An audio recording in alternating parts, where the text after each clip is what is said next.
Okie dokie. One moment. Gotta get my lozenges and my. I had to go get soda before we started because, as I said, 4 hours of non consecutive sleep. So I needed some caffeine to stay awake.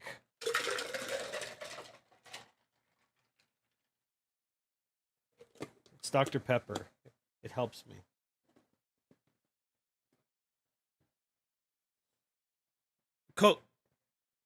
Coca-Cola does. It's way acidic.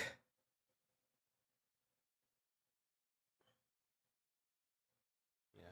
It's nowhere near Coca-Cola. Dr. Pepper is very smooth. It is, but that causes some causticness on the other end. It's carbonated a lot of things.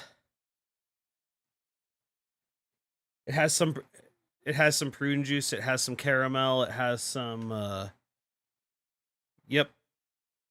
Well, it's 23 flavors or something. I know it's some of them. I can't remember all of them. Nor did I want to commit it to memory. Where are my throat lozenges?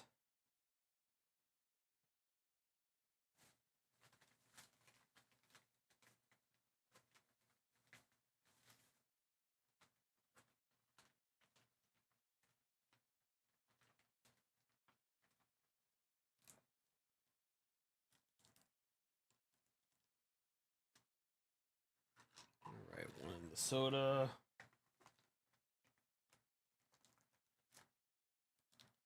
For what?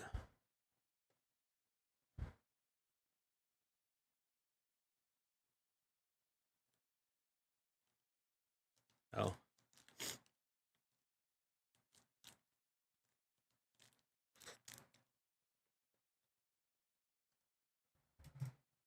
Okay.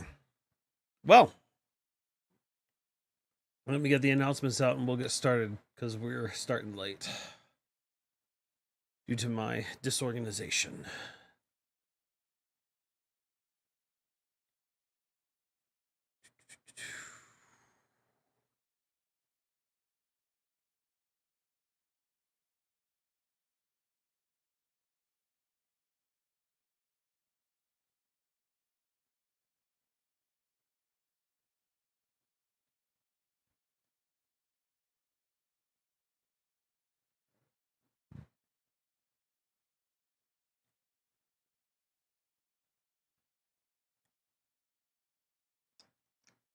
And it's out. All right. I'm going to get us started. No.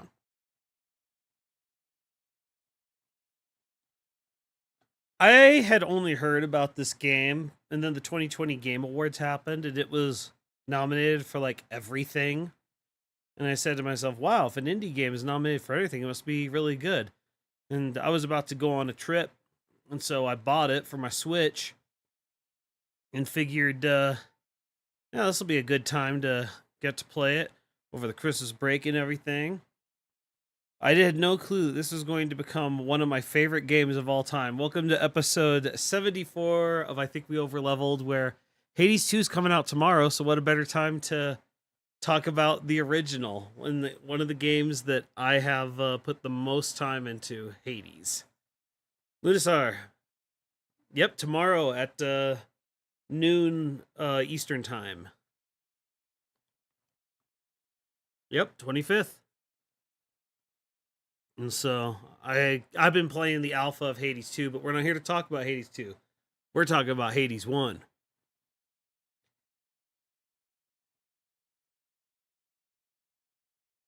Well, that's terrible because you're needed for the stream. Let's see. Oh dear. Which means my audio got jacked up. One moment. There we go. You guys should now be heard. Should I make another comment on how unfortunate it is? We should If test you guys this. could talk, it's really going to help. I mean, what do you think the comments are doing? I can't hear them. Oh no. Okay. Oh yeah, no. now it's coming out. What is happening? Oh, this is not going well. Wait, you can't hear us talking now? Oh dear. How? Why can't I hear How them now? does? I don't understand how Did Splice's you guys say audio something setup now? works. I don't understand how Splice's audio How setup about this? works. No, that didn't work. We've been talking the whole What about time. now? We've been talking the whole time. This is going so horribly. You ever have those moments where you feel like Splice. you should have stayed in bed? So it should be going This there. might be one of them. This is going to be our Sound most watched episode ever. That change anything? No, that didn't seem to change a thing. They're still they're talking still. They're doing great.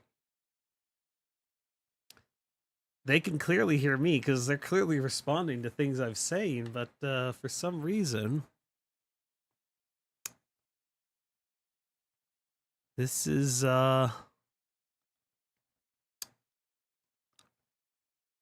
okay. Let's think, Jordan.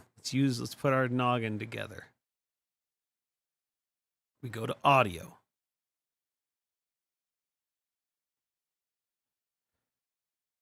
Maybe if we change these to default.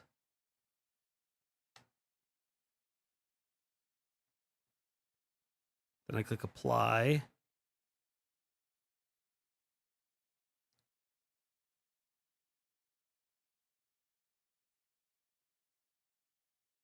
So, play any fun games recently?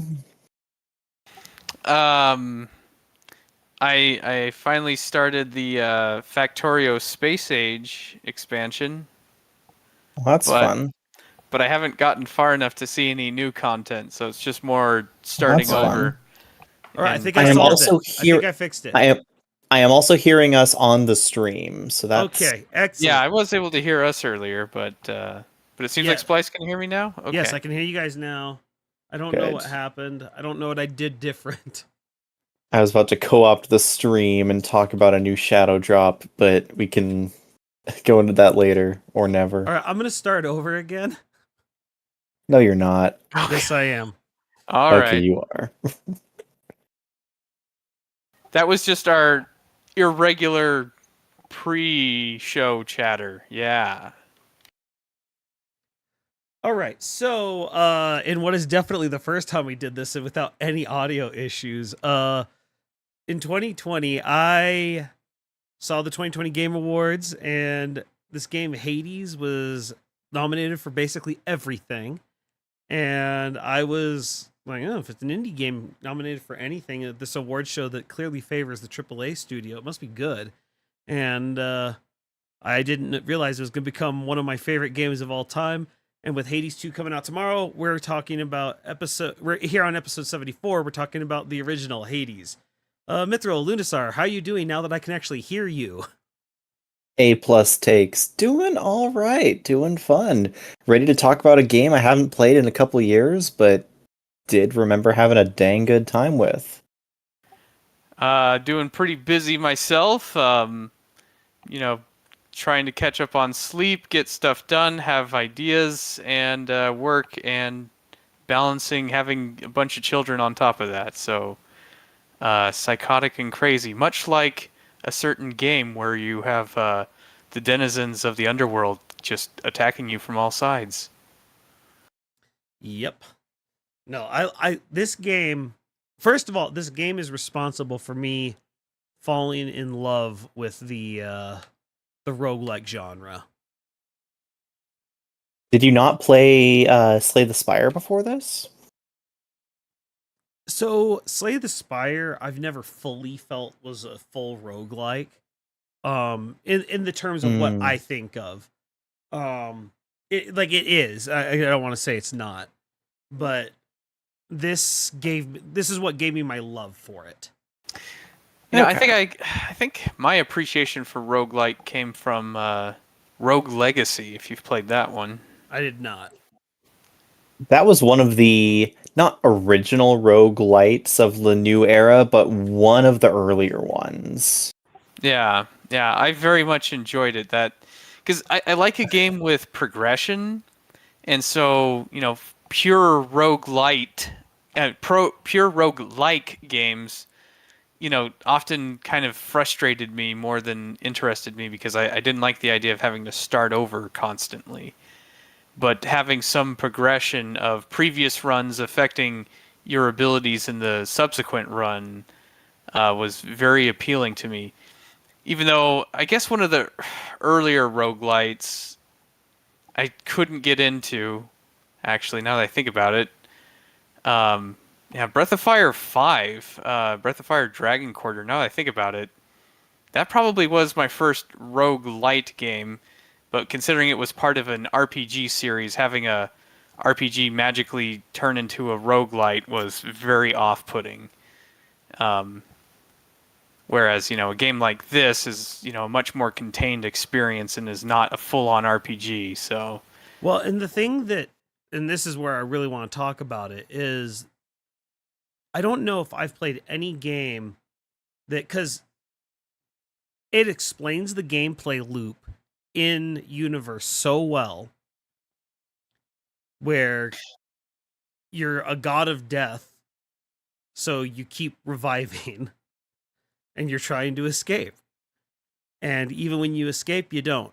And even when you die, you end up feeling kind of okay with it because there's you dying is actually a new story element that can be played. Because what you die to could change what characters say.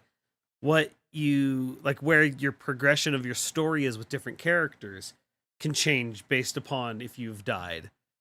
And it just I do not know how you could possibly make as many plans for all the dialogue options as they did, and they're all fully voice acted. There's always more things to learn in the halls of the dead. What's interesting is there are so many games that there's a trope called "I can't believe the developers thought of that." And this game, they did. I mean, it's mainly just dialogue that they thought about, but the fact that they thought about so many different dialogue options that are, fit that. I'm surprised that the developers thought about, dying at this point or this point or this point or this point. Or you were using this item when you died here, that sort of stuff. Like, it's a lot of forethought. It Well, comes from an element of, like, outside of the gods when they give you the boons in in your run, there are only like maybe half a dozen characters. And so being able to just use those few characters, it then becomes easier to layer how many different things they each could talk about. yeah, but at the same time, like which characters are available, like that's kind of random each Mm-hmm. time because you don't know who's going to be in the halls of Hades. And then you have, well, okay, here's like a great example is Dionysus being the god of frivolity. What I didn't realize, because I had never heard of the god Zagreus at all, he is a very, very, very obscure Greek god, which is sort of Oh, why yeah. I chose him, Mm-hmm. because there's not the weight of myths surrounding it. What I didn't know until I started watching videos about the history of this game, apparently in some versions of what little lore we have, Dionysus is Zagreus. Yep. Yeah, one of the Orphic hymns of Dionysus, I want to say, is gives, because a lot of Greek gods have many different titles, many different Yes. names, and one of them was translated or roughly as Zagreus. Yeah, and thanks to Hades and Zagreus, I looked it up and I'm like, oh, I didn't know that's, sometimes Dionysus is known as Zagreus.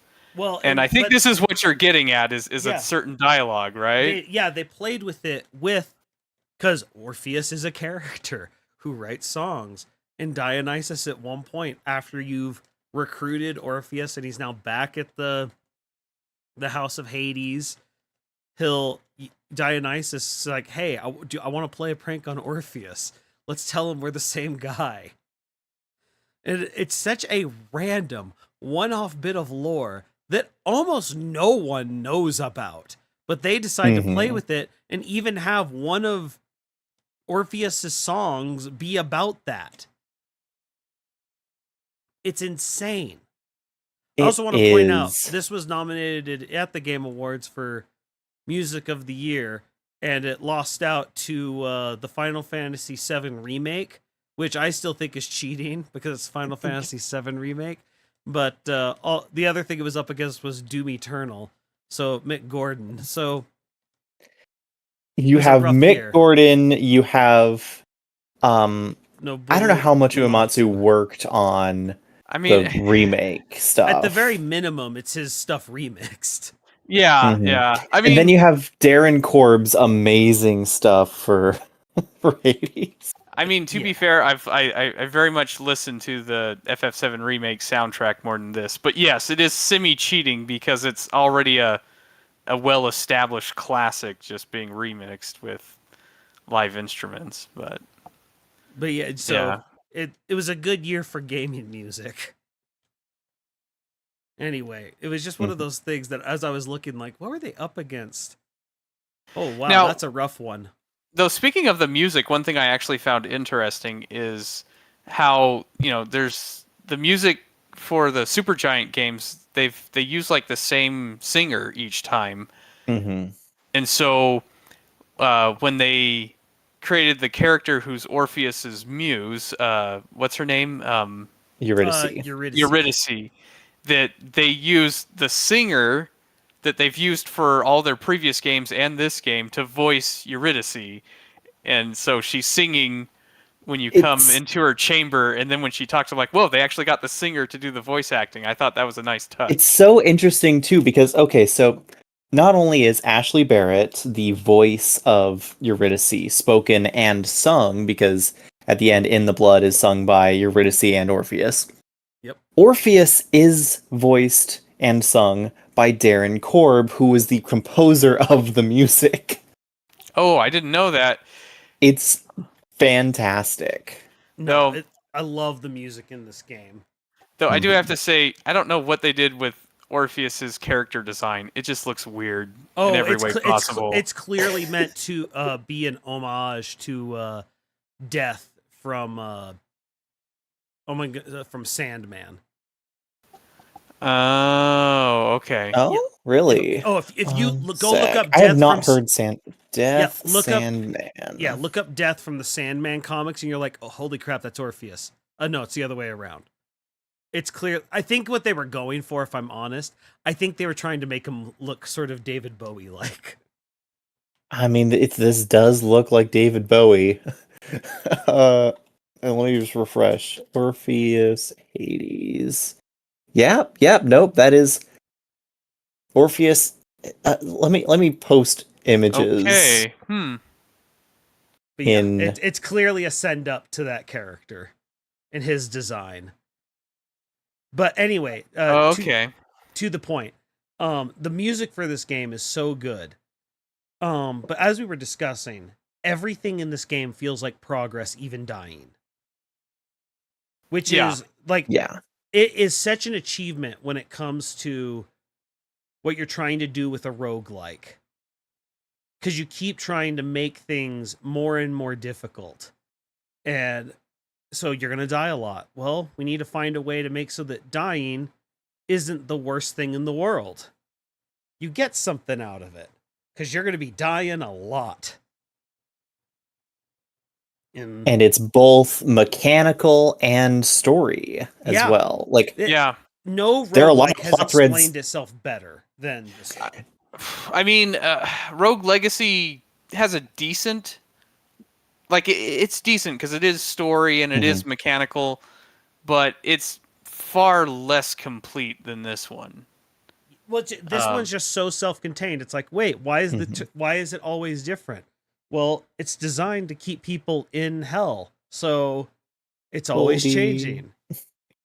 And it's like, why does he always come back? Well, because he can't exist outside, and so eventually, if he goes too far, he dies and he comes back. Okay, I also love Boldy and Sisyphus. Yes. Well, and I think it's a play off of I forget the guy. It was some Frenchman, but he wrote a whole treatise on "We must imagine Sisyphus happy" because Sisyphus seems like the Oh, most. that's Camus. Yes, Oh. Camus, yeah. Yeah. And I think they were kind of playing with that, which again, we're getting on so many levels of meta with commentary that I don't even know where to begin. It's well researched and well understood, whilst also being written with a very, like, with humor, with seriousness, with some, like, I don't know if I'd call it satire parody exactly, but like a full understanding of this is our interpretation and our take and our story of these things, but we are doing them in such a way so as you could believe that this is a story that could be happening concurrent with the other Yeah. existing known Greek myths. Well, yeah, like one of the small things is if you really delve into the lore, they change Demeter, her background, as far as like who she came from. Because if you didn't, the relationships get a little incestuousy, as these early myths tend to get, because they all Yeah. come from the same, you know, Hmm. progenitor, god, whatever. And so they do stuff to, play with it so it's not as different. Or not, it's not, as weird. But it's amazing how well they play with it. And then on top of it is just the simple fact that the powers are fun. Like, and they're all fun Hmm. in different ways. Like, and they do play with the concept of these gods very differently. Like the one we're looking at right now in this run, where we see he's could have bought Poseidon. And everything pushes with Poseidon. Then, but with Aphrodite, everything you want to be close. All Aphrodite stuff gives you bonus to being close to someone. It's very Hmm. clever. Yeah.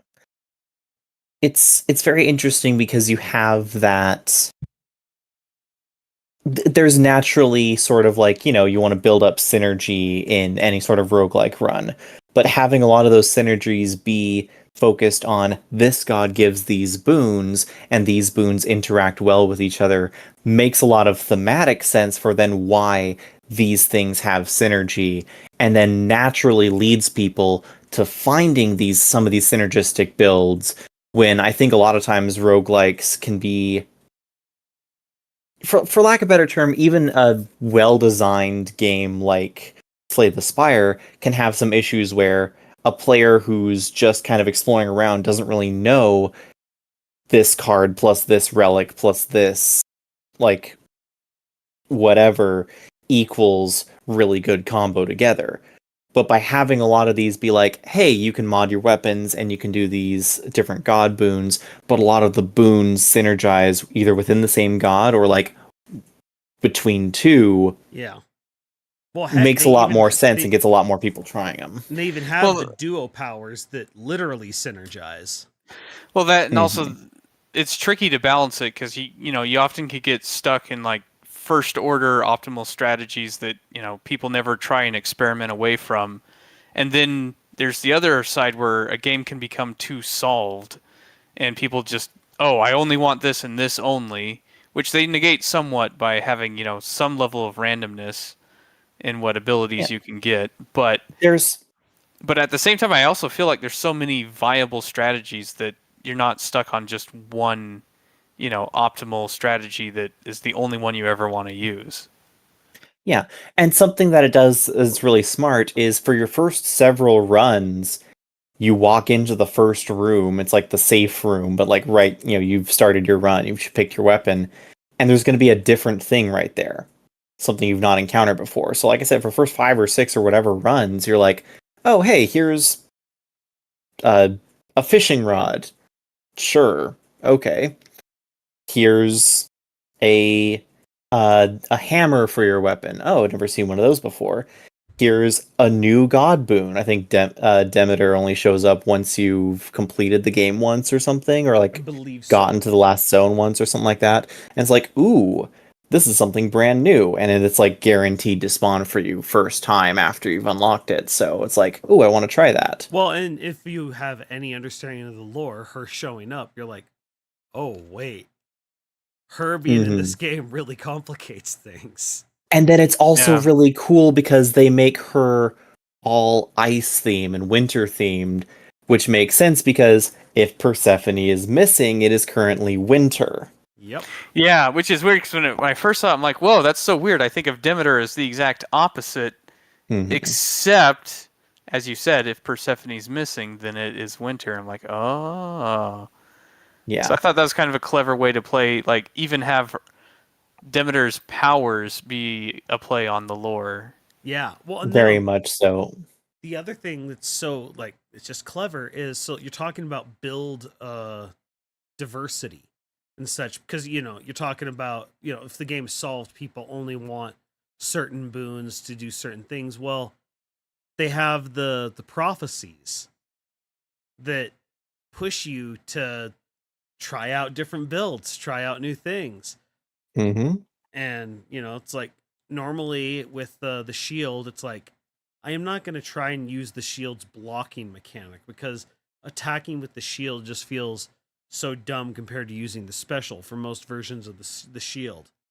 But then you get this thing, it's like, well, but after a block, you get like an extra 50 bonus attack. And it's like, I mean, that's a lot of attack. And and it has that little symbol next to it, so I know I've never picked it up, and I need it for the prophecy, so it's progression now. Oh, okay, yeah. I'll give it a shot. It's great because it's tying the trying things you haven't done before into the progression. It's a very subtle but great way.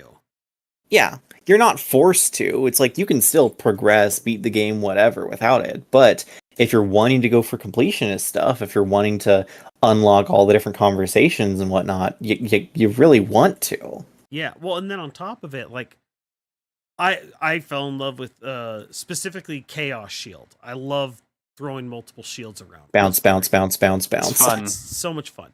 I love being Captain America, or Chaos America, I guess, in this instance. But the Death point America. is, No. Captain Chaos, Captain Death.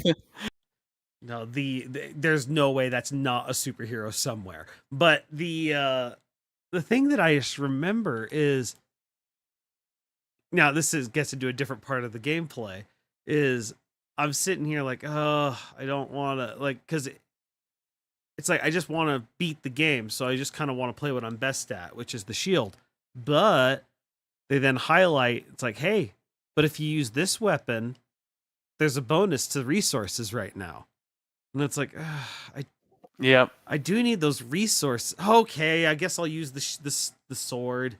Which then pits your desire to hone one specific run against your desire to build up your meta progression. Yeah, I love that they understand that you give someone a bonus, not penalize. Yeah, so they incentivize you.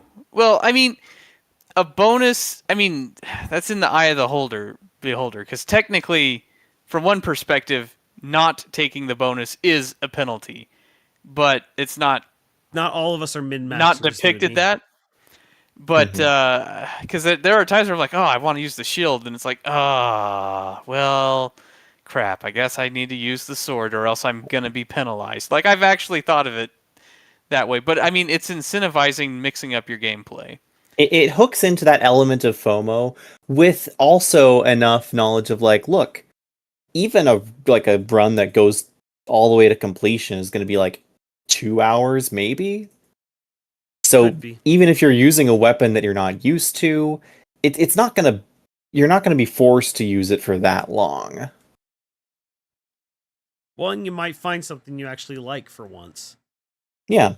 Because if you're trying a different weapon, then maybe you get a different boon with it that changes how the weapon works and changes your strategy. It's the idea. No, Daedalus hammers are awesome. Yes. Well, and just the fact that they enable completely different styles of gameplay. No, the big thing, so right now, what we're watching is someone's full 32 heat run Oh, Heat. So this is the other thing. The post game with Heat, where you get basically it's the idea. It's like, oh, you've already beat the game with this weapon. You can beat it on a slightly different, more difficult thing and get more resources. And then there's the statues for beating it at 8 heat, 16 heat, and 32 heat. But you get to kind of customize it. Because there's some that's like, hey, this counts as like 3 heat by itself because it's everyone now has a shield that you have to give them 1 tick of damage to get rid of. Mm-hmm.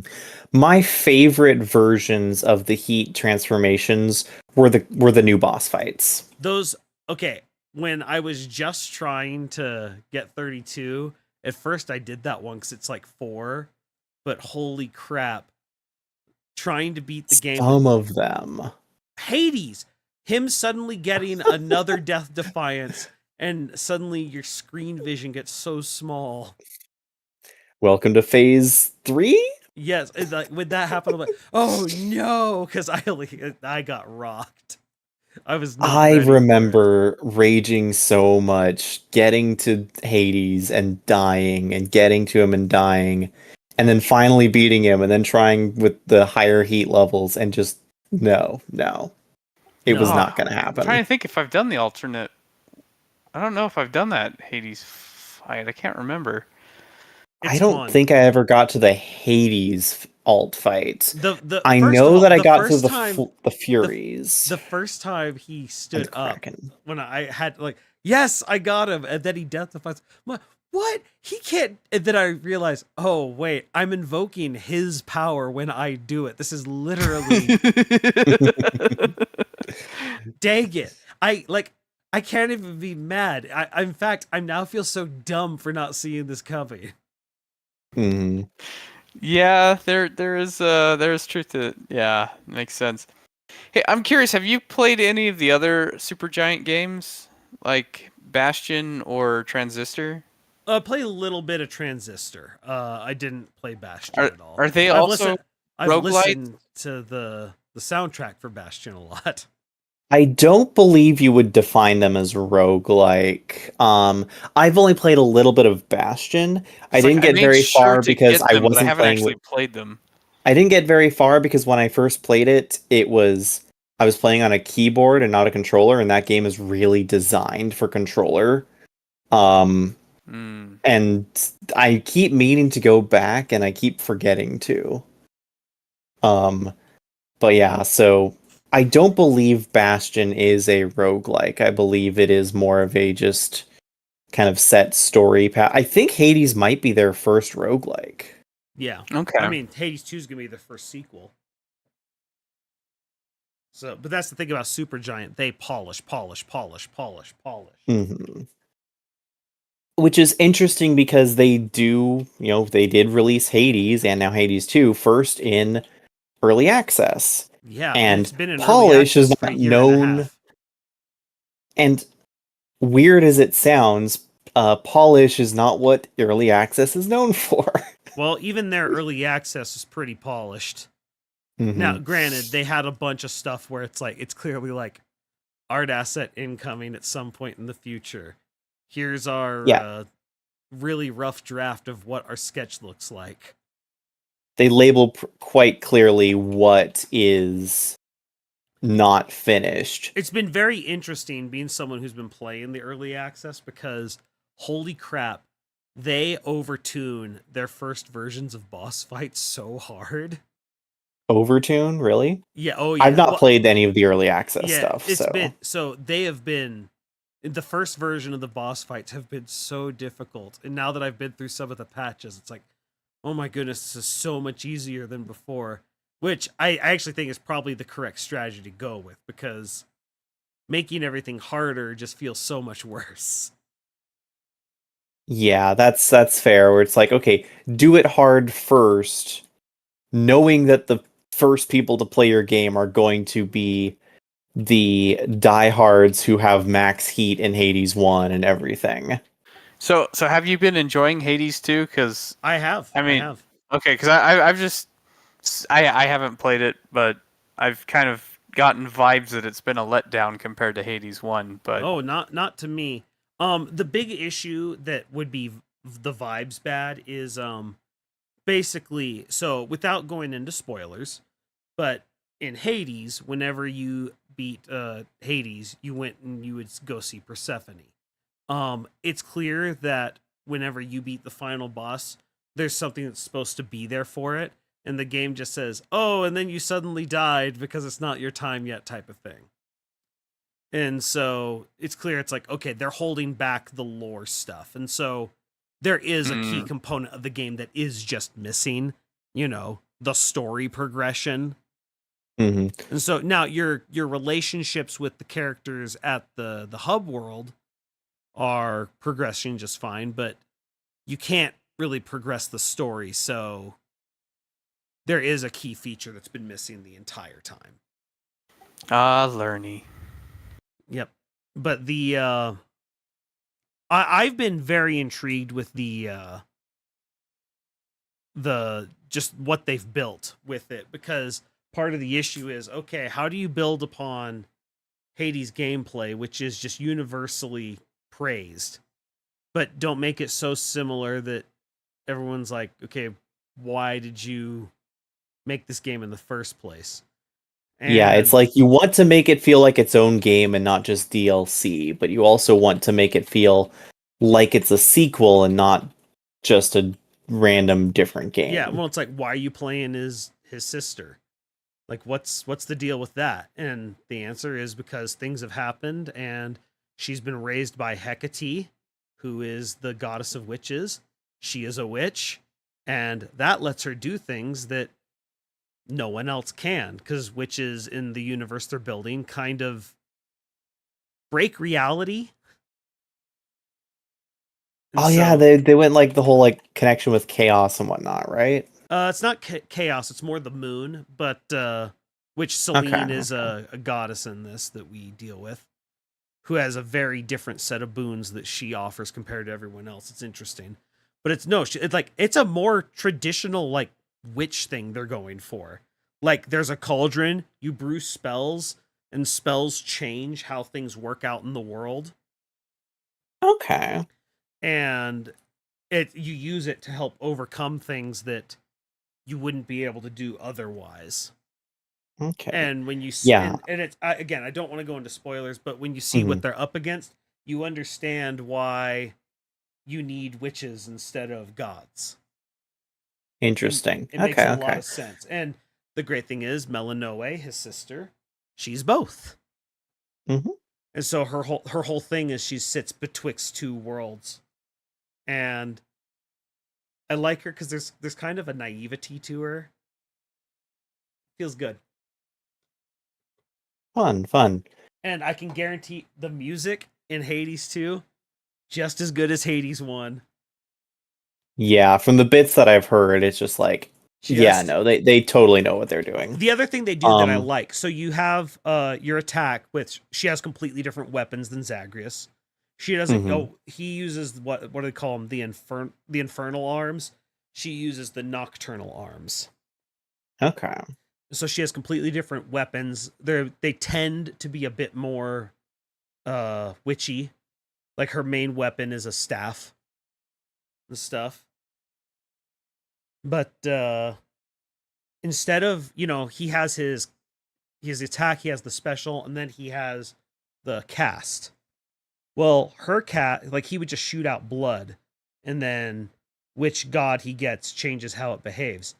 She has a mana bar because she's a witch, and she can cast spells, and if you hold it down, you can omega cast, which is a more powerful version. And this lets them play with things in a way they couldn't with the regular casts. And they have spells and boons that interact with how much mana you have.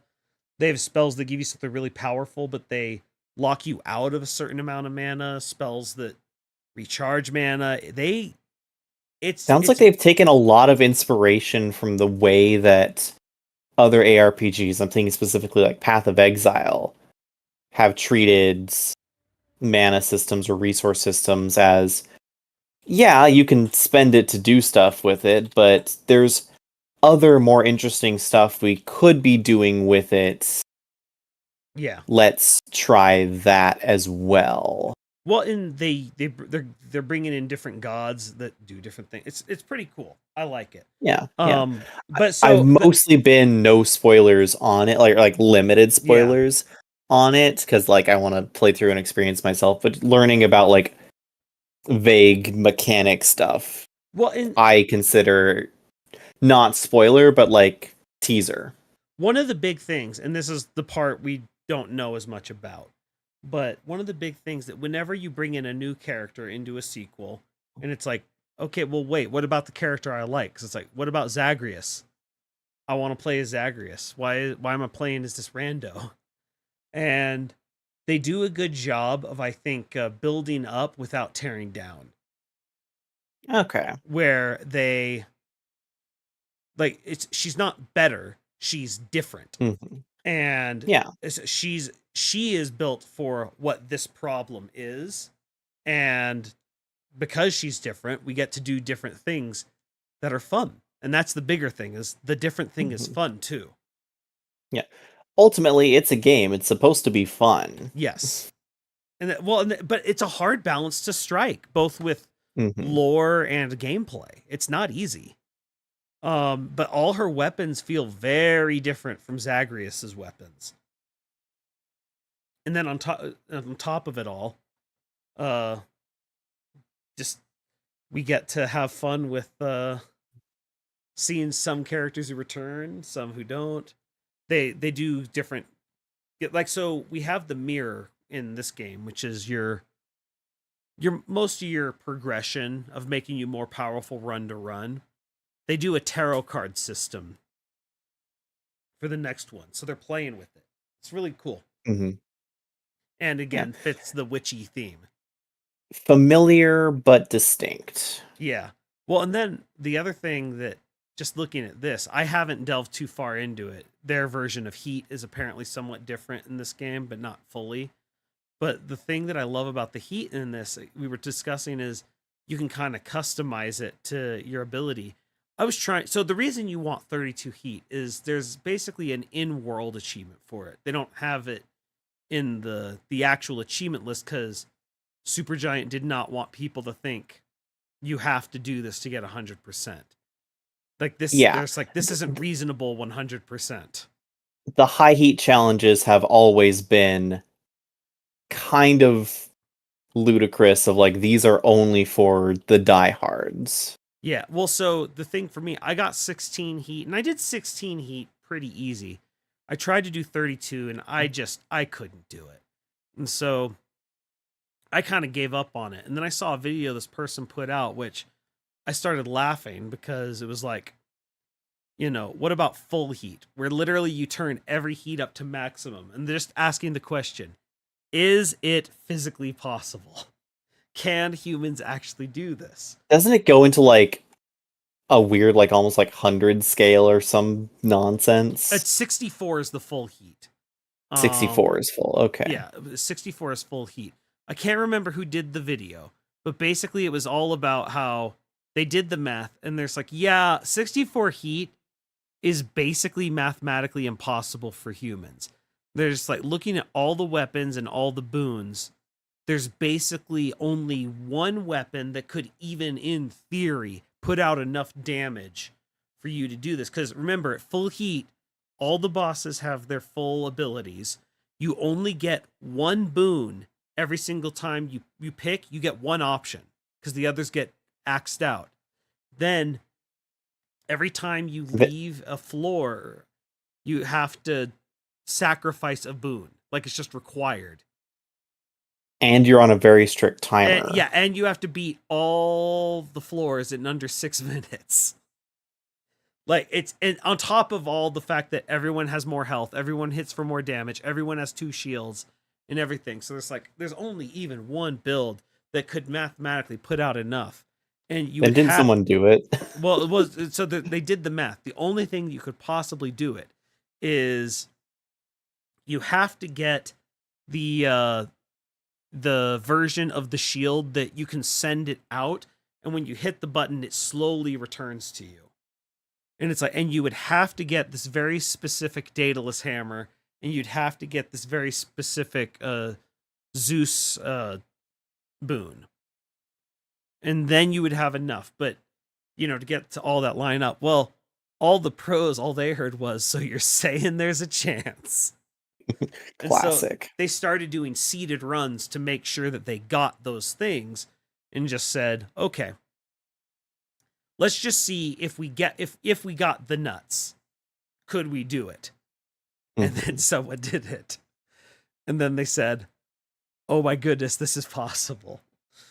And so then someone did do it. So what we're looking at here is a 64 heat unseeded, unmodded person doing it, not with what the go-to build was. It's a completely different build because humans found a way. Mm-hmm. That's just what we do. It's insane. But yeah, and so I saw that and I said, well, wait, that's the version of the shield I hate. But then that inner gamer in me said, hey, Jordan, get good. And I'm like, okay. Do you want to be Do you the want to one? live? Do you want to live forever? And so I decided, like, okay, I could, like, if they're doing it on 64, I have to do it on half that. Come on. And so I ended up learning the optimal build and just kept going for it, and I did eventually get it. And it is still like completionist plus. Beating Banjo-Kazooie in under 10 hours, and this might be my highest achievements. 100%ing Banjo-Kazooie in under 10 hours. And 32 heat are some of my greatest gaming achievements. And getting a guy to quit StarCraft 2. That's also high. I remember that one. I've told the story of Couch before. Basically, Couch, yeah. yeah. Yeah, and I never saw him play again, because that's back when on BattleNet you could track that stuff. It's like, I made him quit. Which there's a bit of ego to that. I'm not gonna lie. Oh, Couch. It's just one of those things. I don't know who Couch is. I'm sure he was 12 years old at the time, but I like to think that I did him a service. Is that an achievement you want to repeat? Oh, no. But he needed... You don't want to get me to quit Hades 2? No. It's not competitive, so I don't know how I would do so, but anyway. No, I forgot how fast these things move if you have the full speed on. Oh, I'm stressed out just watching this. But no, it's just like, it's just one of those, again, they didn't intend for humans to be playing like this, but they just put it out there and said, hey, there are going to be some who might like this, so we'll put some work into it. And we definitely won't put any sort of achievement for 64, because like the devs were fully open, like, yeah, we don't think 64 is possible. And gamers, just because they're gamers, are just like, screw you, Built I'm gonna make it happen. Yeah. We can do anything. Indeed. But no, but that's the other thing, the heat system, because it's fully optional, but there's still rewards tied to it. So you are encouraged to at least play with it. Like, mess around with it, try it. You might like it. Yeah, you don't have to play very deep with it in order to like start getting rewards, in order to start getting stuff that's going to be like actually useful to you. You don't have to play with it to finish the game, but you are encouraged to, hey, you beat the final boss once. If you want to use the same weapon, maybe try a little extra challenge, a little extra spice. Some of these aren't that bad. Yeah, well, hey, them getting 10% more health, not difficult to deal with. Mm-hmm. Or then it's like, hey, you think it's cool fighting the extra boss? Sure, fight all 3 Furies. Well, and just activate that, and that'll give you several points of heat. Well, for me, it's the more, ooh, you like this weapon? You really like this weapon? You want to upgrade this weapon? Well, if you want to upgrade it, you have to turn up the difficulty. But I'm like, but I like the base difficulty. Well, then you're stuck with the base version of the Yep. weapon. Too bad for you. I thought you wanted the cool weapon, don't I you? thought you wanted a cooler version of the weapon. Don't you like upgrading your weapon? I do like upgrading my weapon. Well, get good. It's like, dang it. A The game's suitable telling me to get challenge for good. a suitable reward. And then I, call up Splice, and I'm just like, oh man, I need to get more heat so I can upgrade my weapon. But like, I don't like the fact that having a timer. That sounds annoying because I'm Then usually just don't pretty activate the meticulous and timer. slow. And then he's like, what? Nah, you can do the timer. Come on, do the timer. Do the timer. Do it. Do it. What? I don't believe my friends into things. That's never happened. And I'm just like, That but I'm doesn't gonna sound fail. like I'm gonna exactly run the out of time. conversation. And then, the next day I'm like, fine. Well, you know what? I did it in the time limit. Gosh dang you, Splice. See, I told you, you had this. How it happens. Well, but it does. It's one of those things. It forces you to change your play style, Mm-hmm. and it's like because you want to just be slow and methodical, and it's like, oh yeah, but you have 9 minutes to get through here, or less if you get it a little more aggressive. Which that's one of the ones I don't like. I go for like 9 minutes only. But all I do have to say, the first time I saw multiple Furies in the same room, oh no, I'm in danger. Yeah. Yeah. Well, especially because like the way you meet the Furies, because first you meet the one you're like, oh, this one's like friendly with Zagreus. They have a past and they kind of like each other, but kind of on the rocks right now. And then you meet like the sister that's kind of like, oh, she doesn't approve and doesn't like me. And then you meet the last one who's just a psycho. Murder. Well, but I like who's just I like red the, drum psycho. I like Murder. well, because I like the concept of like her concept of she's only dealt with the murderers of humanity, and it's driven her crazy. And it's like, yeah, that would do that. We have people in real life who do that, and it does drive them crazy. Yeah, it's a high stress job. Yeah. I also never play with this bow, for the record, and I didn't realize it's a machine gun. The bow always felt a little bit odd. Yeah, I never liked the bow. The one I think the gun felt odd to me. The one I liked was the heart-seeking bow, where you shoot with your main, and then whoever you shot gets marked, and then when you special, you do like a arc of arrows, Yeah. and all of them go towards the mark. And so I would Yeah. love to get like the best would be like if you could get Aphrodite as your shot so that they're weakened. Oh yeah. And then Dionysus as your special, because you could get 5 ticks of his poison on them. Also, the brilliance of Dionysus have a poison effect is hilarious. Oh, I love that. Mm-hmm. Hangover is one of the best poison alt variants. This game, I think actually is one of the few games where poison actually feels like a useful thing. Like in most games and RPGs, it's like, the DPS on poison's pointless. It's too slow. Like, don't even bother with it. But in this game, it actually is very much worth it. Yeah. Mm-hmm. Poison is one of the hardest things to balance because it either feels useless because, well, I'd rather just do a damaging thing and then get the poison as a bonus, or it feels way too overpowered of like, well, poison is just the go-to default solve for everything.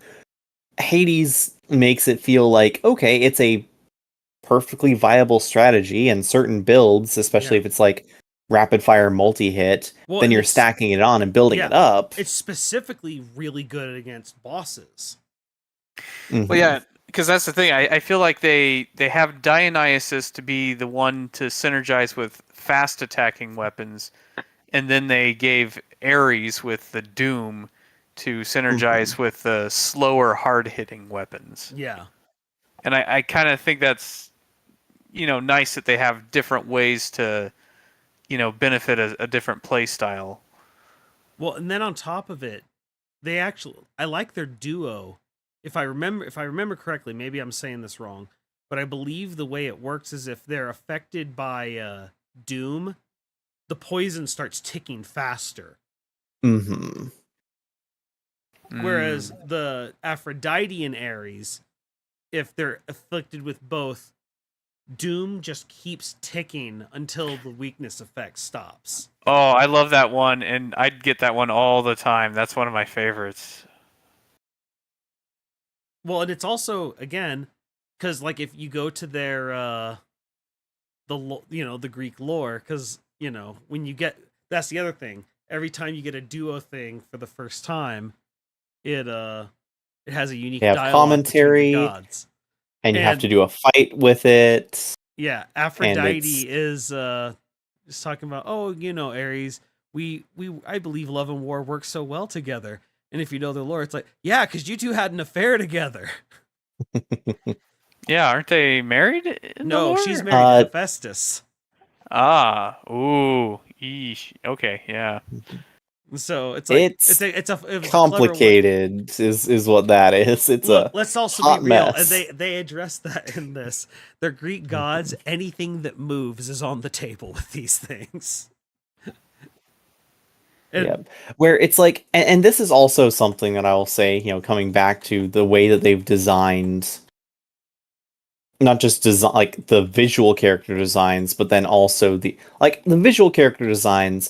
If I remember right, they were basically like, these are all like gods and whatnot.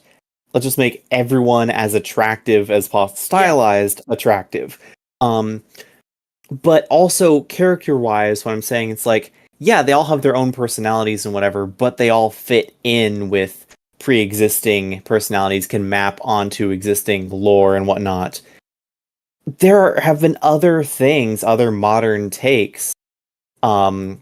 My wife and I were watching other things, and it's like we enjoyed the Castlevania Netflix show, and so we were like, okay, they have a new one, Twilight of the Gods. We watched the first episode and could not stand it because it's like, okay, you are creating these characters and characterizing the Norse gods, nothing like their characterization from the actual Eddas. So what's the point? The point is you're Zack Schneider and think you can just put your name on something and turn it to gold.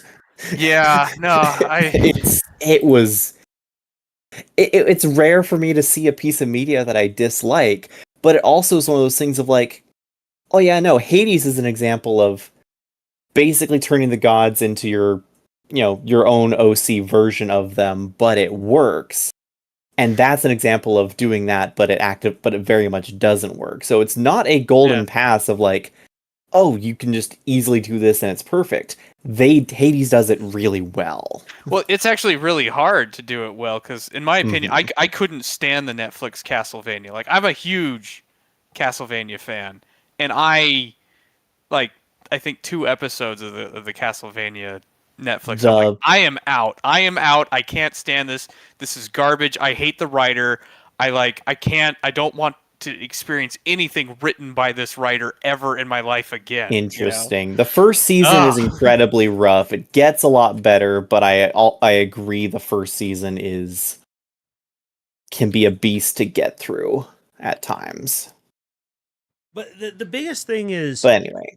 No, but what you're talking about... It's hard to get right. It is so hard to get right. Adaptation is very difficult because, first of all, you have to ask yourself, why? Why would I adapt this thing? Because it already exists. Mm-hmm. Why adapt instead of coming up with something new? Yeah. Well, I mean, one answer is, one, people kind of have an idea of what it is. 2, you don't have to come up with as unique of a story because it already exists. Like, yes, I don't know. But it's one of those things. You have to answer the question. And so you're just like, okay, why? Why do this? And so in the case of Hades here, it's like, well, one, this thing that we've set up, this Greek lore, because I don't know. Do you guys know the original idea for Hades? It wasn't going to be Hades. Originally, No, haven't heard of the that. original hero was not Zagreus. The original hero, ironic, was Theseus. And the whole idea was Okay. the changing labyrinth, and the final boss was the Minotaur. Hmm. And so they had the idea of the labyrinth changing from the very beginning, but they got to this problem of they're just like looking. It's like there's like nothing to this character. He just kind of exists. He's not interesting. And that's when they started looking deeper into the lore, and they found this obscure underworld god, and they're like, well, wait, we can take our labyrinth idea, and man, trying to escape hell sounds like a really metal thing. And then they started, and then you spiraling can from pull there. on all the other myths that involve it, anything with Orpheus and all the. There are so many different. It's a classic like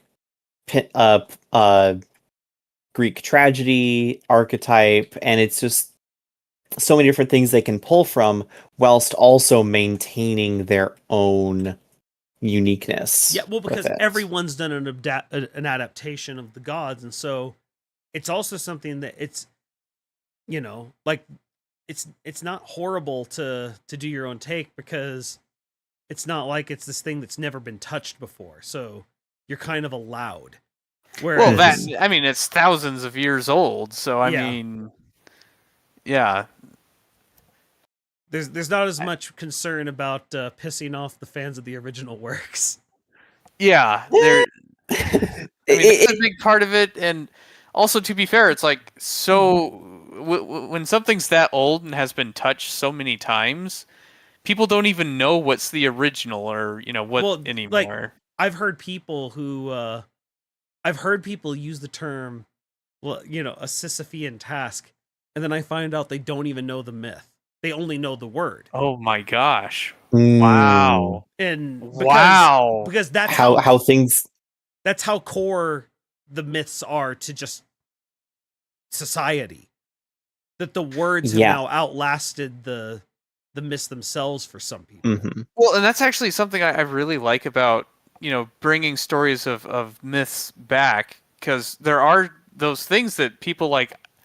They don't know where it comes from, even though they'll use like, in your case, a Sisyphean task is a perfect example. But like, and some lore, like some myths, have completely morphed over time to fit people's, ideologies, and it's like, well, that's not what it was talking about at all. And so I don't know, to a degree, kind of making a new adaptation can help, one, steer it back towards where you want it to go, and two, remind people where it came from in the first place. Like, I don't know. I think there's It's- value in that.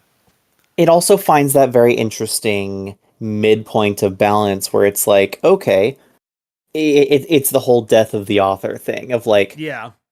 to some degree, it is important to remember where things came from, what was the original intent. But also, sometimes when the culture of the original is so far removed, potentially so far different than the culture who has now inherited these myths and legends, how much A, are we reinterpreting them naturally, just based on the cultural difference?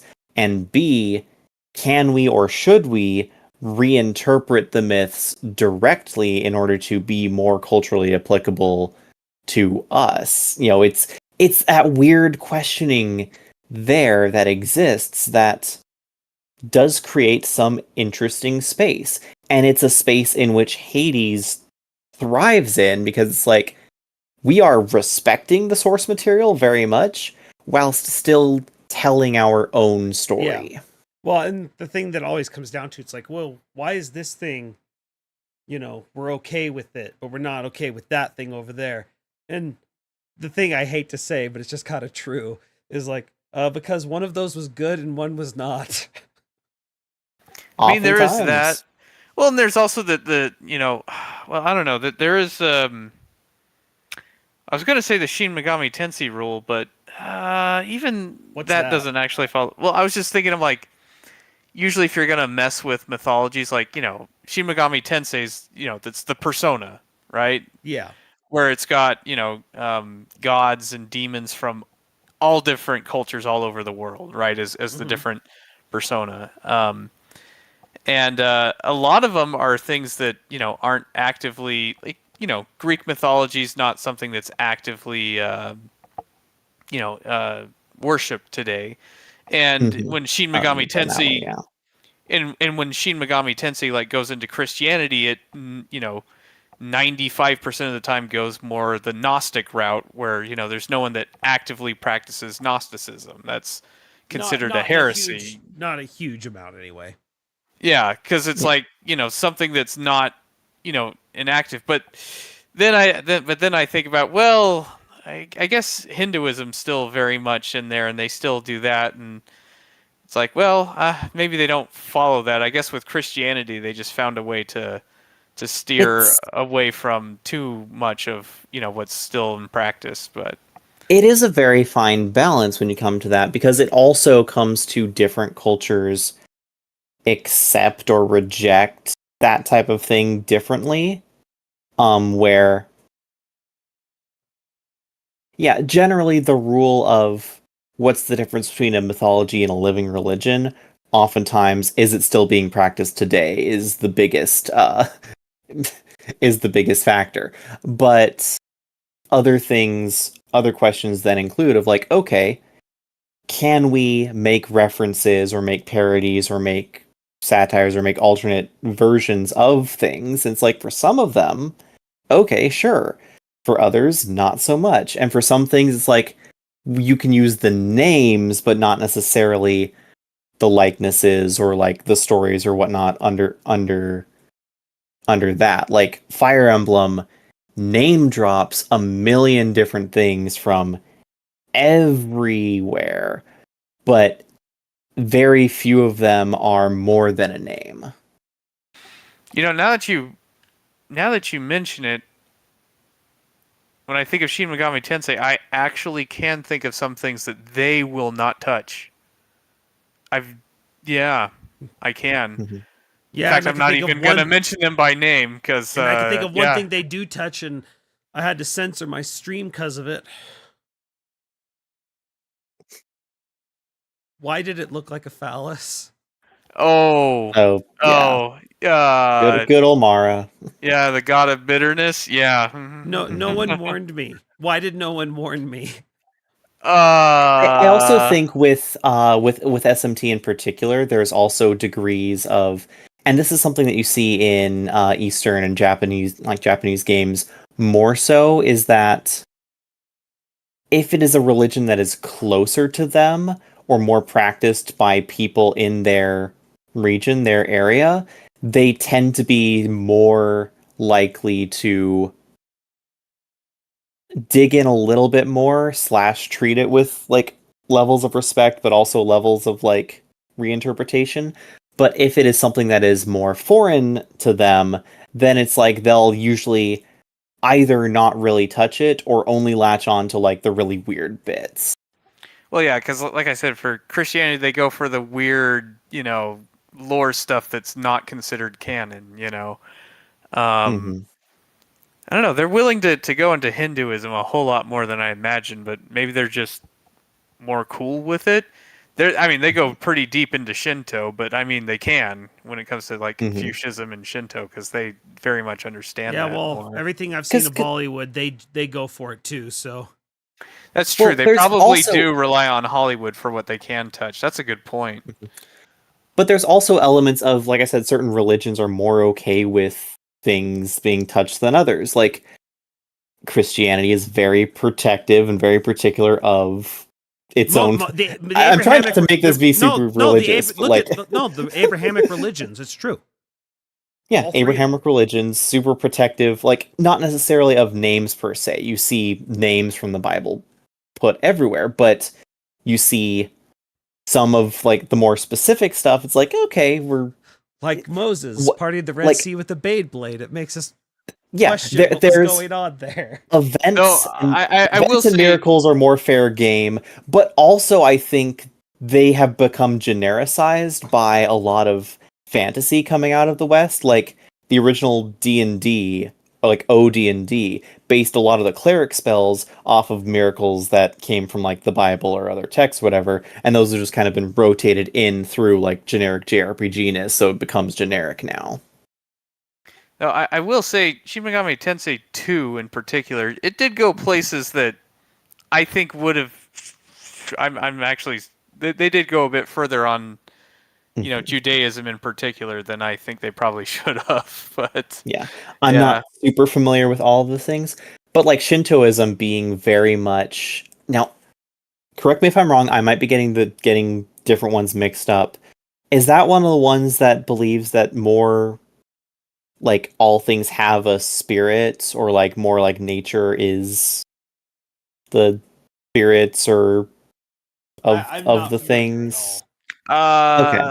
I'm not 100% certain, but I don't think that's Shintoism because Shintoism has like, have you played Persona 4? Because Persona 4 is the one that went heaviest into Okay, I've Shintoism. not played any Personas. Because the main character, I guess the main uh, like the persona of the main character is Izanami no Okami, and the I don't know if I want to spoil too much, but Itsunagi, because there's Yeah, Itsunami in Izuka. Ah, gosh, I'm not very good at getting the names right, but no worries. like he tipped his spear into the sea and pulled Japan up, so it's Okay. Okay. Yeah. it's like it's actual, Which is gods that impressive. created the I, land. I know that there are Yeah. multiple different coexisting like trends of religious practices in Japan. It's very syncretic. Um, and so hence why it's like as an outsider, I'm like, I don't remember which part is what there, I guess, is what I would say. But for lack of a better term, Baggins puts it interesting. There's a difference between monotheism and polytheism with this of like oftentimes with poly, you're able to get more of like, hey, these different gods are this way, and therefore they can in some ways become a character. Whereas with monotheism, it's like, oh, you're going to make a character out of, you know, The the one one. true God. That then becomes a lot Yeah. more complicated and a lot more easily offensive to people. Yes, yes. And I do wonder if that's why that might be the main difference with Hinduism because I don't know. Well, then again, I hear people talk about Hinduism as like a multi-aspect monotheistic, so it's not technically I don't know. I'd have to ask someone who practices It's also a Hinduism. difference between like history, culture, beliefs, practices. Many of those work together, but sometimes in certain things they can be separated out. Like Buddhism, for instance, a lot of the practices have been separated out from a lot of the like from some of like the lore or history of origin of where it came from, and then have been separated out into like, oh, Here's mindfulness and here's phase whatnot, 3, by the way, Looney. which there's oh yeah, Hades is brutal. I've just been watching this run a bit. I'm just like, this person is insane.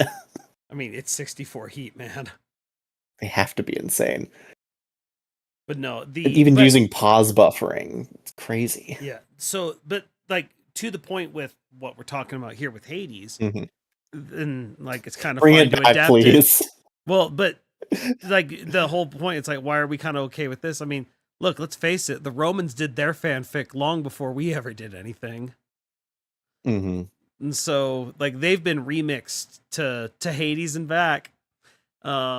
Yeah, syncretism has touched these things so much that it is like impossible to not have some version of a syncretic view of like, when the quote original source is so far buried that most people don't even know what Sisyphean comes from. Not most people, but like certain Yeah. people. Well, it's like Yeah. because you can lose the context of something so quick. Like, so for example, you ever heard the phrase "the whole 9 yards"? Yes. Phrase, Yeah. yes. Yeah. Any clue what it comes from? It's actually fairly recent in historical terms. It's a No. World War II thing. Whenever the belts that they would feed into their chain guns were 9 yards. So whenever they were ready for a full, like that, we're going to be in for a full battle. It's give me the whole 9 yards. Oh man, yeah, no, I didn't know that. Yeah, well, and that's my point. Like that's something from the 1940s. That's history-wise not that long ago. We know people who lived through that, who are still alive from that. And we already lost the context, but the phrase outlives it. Okay, well, I mean, there's even more recent examples than that. Like, talk to a kid and ask them what the save icon is. Yeah. Lost technology, yeah. I've actually shown a floppy disk of, Sim City to my kids, like, hey, look, this is where they get the save icon from, Yeah. Why do phones ring? And their kids are probably like, why do you have a 3D printed save icon? Yes, there is a level of that. As parlance and language naturally changes and transforms, as things outlive their usefulness, culture takes what it needs and then moves on. Which then becomes very interesting when you begin talking about things like this. When you talk about like major elements of culture and not just minor elements of like outdated technology. Yeah. Well, and so you talk about the reimagining of things, because the other thing that I think the reason Hades clicks, like I've talked about, the gameplay just definitely clicks for me. The roguelike elements are a ton of fun. They force me to play different styles and do so in a way that I don't feel punished. But they let you influence the randomness somewhat with your I forget your items that you have. Like where you can influence the boons you get and stuff like that. But with the story, even though the story is about gods and monsters, it actually feels kind of timely because what's it actually about? And it's about a broken family and trying to put it back together. Yeah. And that's always going to be something that is timely because that's what it's really about. Yeah. It's about kids growing up with, like a son. It's a story about a father and a son and them being at odds with one another. And when you think about Hades' own history, where he helped kill his father, that suddenly carries a lot more weight. Mm-hmm. And it actually has a lot of pathos to it. Or pathos. Is it pathos or pathos? I've never said it correct. Baggins is. It's Greek to me. I've usually said pathos. Baggins has a applicable degree. Help me, Baggins. Anyway, I'm also trying to find the 64 Hades Heat Run.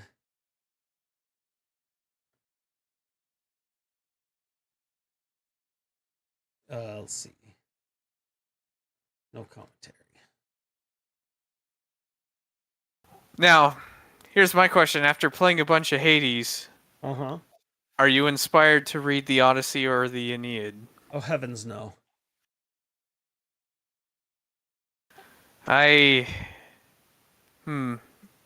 still need to finish those. Technically, I've had 2 classes that, one I was supposed to read the Odyssey, but I got too far behind and I dropped the class. But I did have a Latin teacher that when I graduated high school, she's like, "Hey, here, take this copy of the Aeneid. I'll give it to you, and I want you to actually read it." So I'm like, I still need to do that.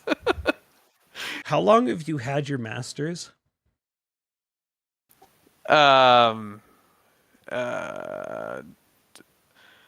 A dozen years or so. You'll get around to it at some point. Oh, the other thing I forgot. the people who do like the true Hades speedruns, for some reason, I forget why, Chinese is the language of choice. For some reason, I think it like loads quicker or something. I don't know. It helps for some reason. And I don't remember why. Probably So, has to do with the dialogue number of characters. yeah, there was something with it. I don't remember what though. Wait, is this guy doing this with the fists? Oh wait, no, that is the shield. Okay. So it's the shield that you throw and you hit the special again and it returns to you. And so but you have a copy of it in your arm while you're doing it, so you can still do your attack.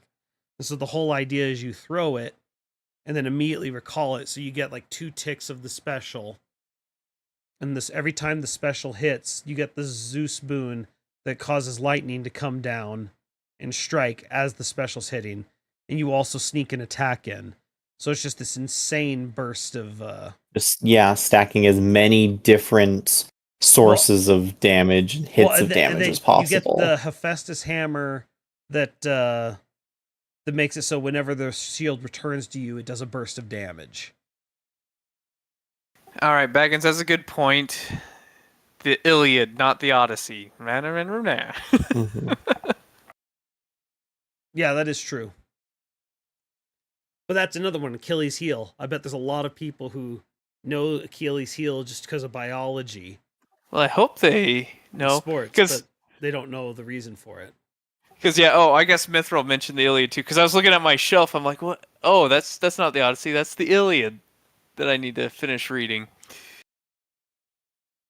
But no, well, that's the other thing. I love who's his trainer. His trainer's Achilles. Meanwhile, I look up at my books of like combined works of like Aeschylus and whatnot, and I'm like, I remember taking that class. I don't remember reading that. Yeah, that happens. But no, like, just they play with so many fun little myths. Well, and then just small things like some of the character interactions.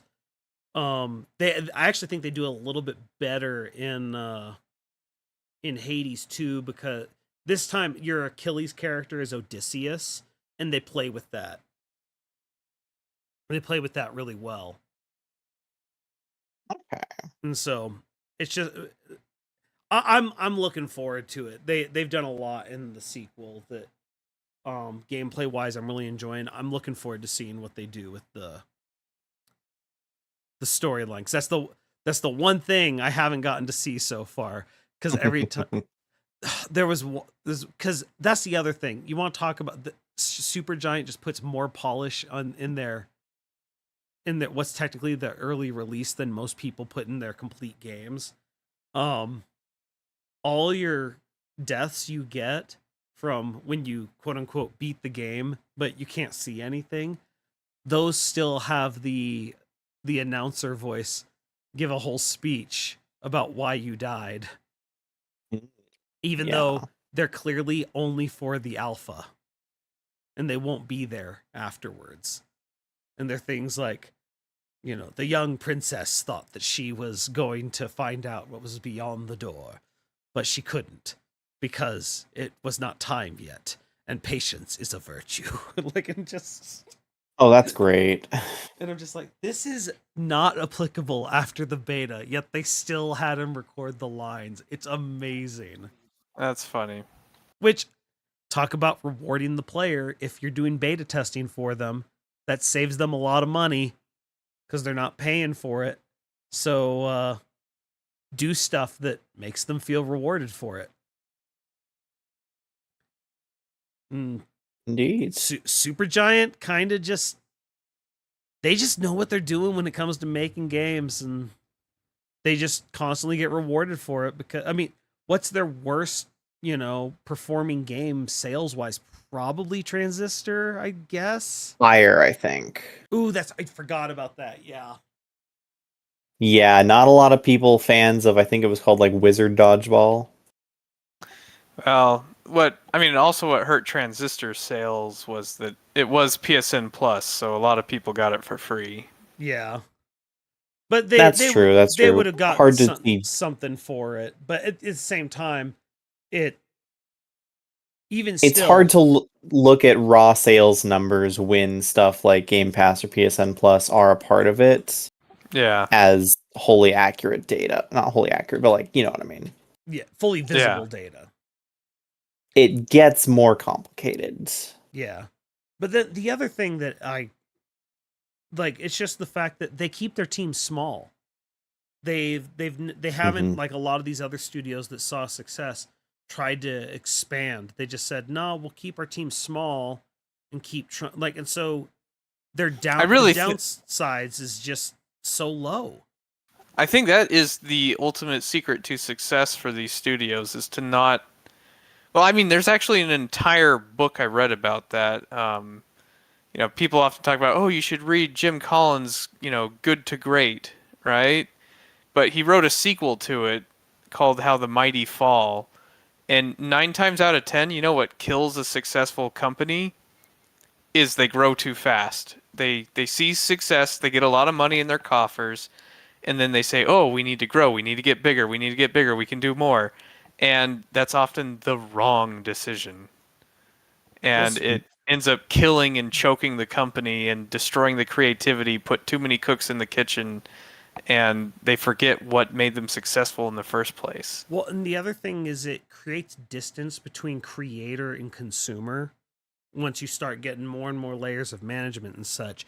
And this is a gaming industry. Your customers are your data set. You can't rely on, retention data and all these obscure numbers. You need the hard facts. And so as you lose distance from the people consuming it, it just ends up killing it. Because it becomes this bland product that, I've said it before, it's like it just becomes a widget. And, to the business guys, one game looks the same as the other. We sold game. And it's like, oh, just make another one like that. That's good. And they just haven't had to deal with it yet.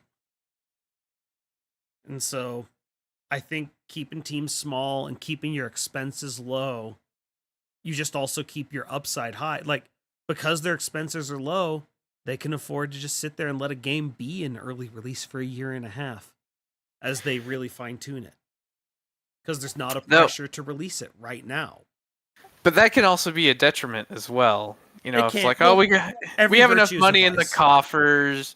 We're not in any, there's no desperation. Oh, we were successful. We'll be fine. Like, it is one of those things that, yes, it makes them more comfortable, but that more comfort might make it be a detriment to them. It's, I don't know. It's a balance. Well, and that's the thing that every virtue is a vice if done to any sort of extreme.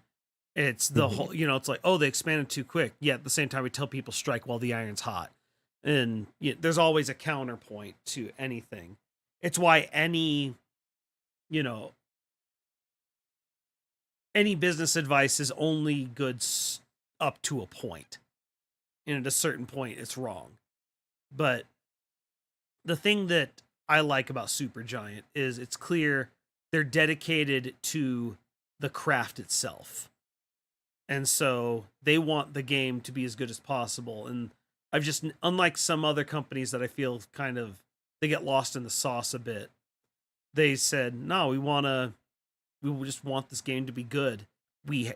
Our previous successes had afforded us a luxury. We're going to take advantage of it. And yeah, boy, this game just absolutely drips in luxury, and I love it. Anyway, all right, we should get going. Mithril, do you want to promote anything? Sure. It's not ready yet, but youtube.com/MithrilZenith. I am currently working on my longest scripted and edited video ever. Oh, how long are we talking? So far it's 45 minutes of script. will be more once I add in various bits and bobs and whatnot. But What's the topic? so it is a deep dive into the Fire Emblem AI behavior and targeting priority. Oh, geez, man, that is the crunchiest topic I have heard. Of like trying to keep it simple and like simplify it out, but realizing as I'm doing it that there's things like, okay, well, I'm gonna need to use like rough pseudocode to like illustrate this as part of my visual aid, alongside trying to hunt down and find clips where relevant things happen to the things I'm talking about. And it's been a challenge to edit. Like I said, I'm about 2/3 of the way through the video, but I'm putting what I have into it because this is going to be a video that I've had on the back burner I've had on the back burner for so long that they announced a new Fire Emblem game before it came out. So I am working on this and I will get it out before that game releases. I tell you what. All right. Yeah, Looney. youtube.com/MithralZenith, that's where it's going to be. Sorry. Oh, no worries. Looney. Well, first, I want to say that the amusing pun of having a Medusa be a maid and then just naming her Dusa, so she's Maid Dusa. Oh, geez. Which is, I've actually not made that connection. just how cheesy of a pun that is, and yet wonderful. But Dusa's And great. they sold Dusa plushies. It's hilarious. oh yeah, well it makes Everyone sense. loves I mean, they Dusa. made her just so cute and friendly. But I will promote Lizzie's stream, where she does her shiny hunting. So Lizzie Petrichor on Twitch, where she does shiny hunting, and she's I don't know. There's been some. I think there's been some. What do you call them? Like someone's working on like they have certain goals that they want to catch these shinies, and I know there's a lot of people getting excited for the new Legends ZA game coming out. So yeah, there's stuff going on in shiny hunting. Well, I'm also going to be kind of promoting Lizzie because on Saturday I'm going to be dual streaming with her. They're Oh. doing a peak event where if you cross stream, I forget what that Twitch feature's called. There's an emote that goes with it. So me and Oh, Lizzie, Twitch Teams, I want to say something like that. I can't remember. Yeah. It's just one of those things that we've been playing a lot of Peak, and so we're gonna do that. We're gonna try and get Breakfast to play with us at a minimum because Breakfast is always comedy gold for these types of things. And then I don't know if it'll be maybe Lunasaur is our fourth, maybe not because kids need to be watched. I don't know. We'll figure something out. All right. Well, I don't know. You can just make your son do that, right? Kids basically regulate themselves. They don't ever cause problems. Correct? That's sure. That's how it works. Yeah. Okay, yeah, cool. Sure. That's why I'm glad to know that that's correct. I was worried.